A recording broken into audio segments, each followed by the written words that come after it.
Hello, it's Katie. I wanted to share something with you about forms that I learned recently. Maybe you already know, maybe you don't.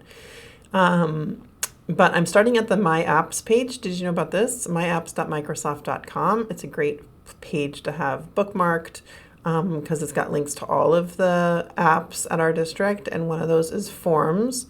So when you open up forms, you have all the forms that you have made that you've got access to. When you create a new form, you can, what I'm going to show you is the option to present. So you can basically share kind of like a live polling tool. I did this in one of the Flex sessions last week, and I thought it was really cool. Here's the question that I wrote. I wrote a choice question it was about an AI one, and so I asked them, which one of these describes how they are when it comes to AI in their teaching.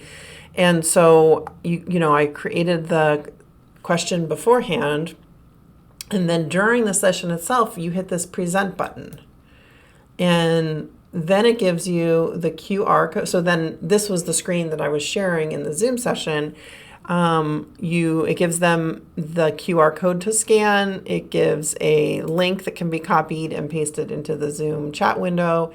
And then you can start seeing the responses coming in based on like that question that that I had created for them. So it's kind of like one of those live polling tools, but we already have access to it. It won't have all the kinds of question types, like there's no WordCloud question type. I know everyone wants that one. But you have choice, right? You have text, rating. I don't even know what all of these are. But like with choice, you can allow them to do multiple answers. So that's what I did.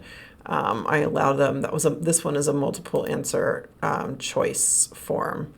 So if I take it out of presentation mode, that's all that is. And then I only had one question, but you can add another question and then present that one. I don't know. I just thought it was really cool to have this, updating live as they were taking the survey.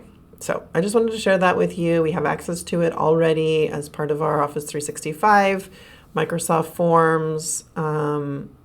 Yeah, give it a try. You guys, so I just went back in because I was like, wait a second, how are the text questions displayed? And those are displayed as a word cloud. So they do have a word cloud option. I'm so glad I checked that out.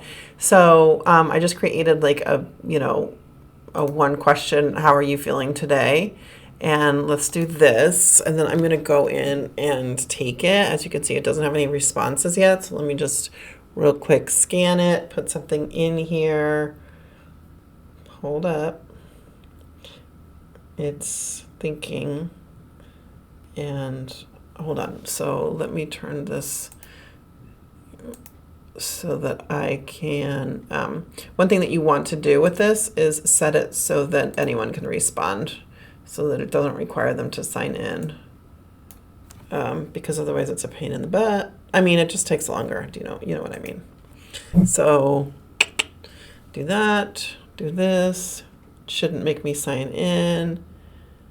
And I've just put in my word and submit. You guys, it's making a word cloud. Okay, so then let's try one more thing. You can stop watching if you want to.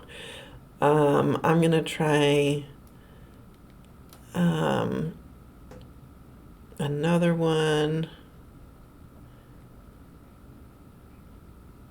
And then let me see if when I do amazing again, if it actually does the word cloud thing where it gets bigger. Yay! So there's word cloud too. That's the text question. We'll display it as a word cloud, or you can see all the responses like this. So update, there is a word cloud option. Super cool.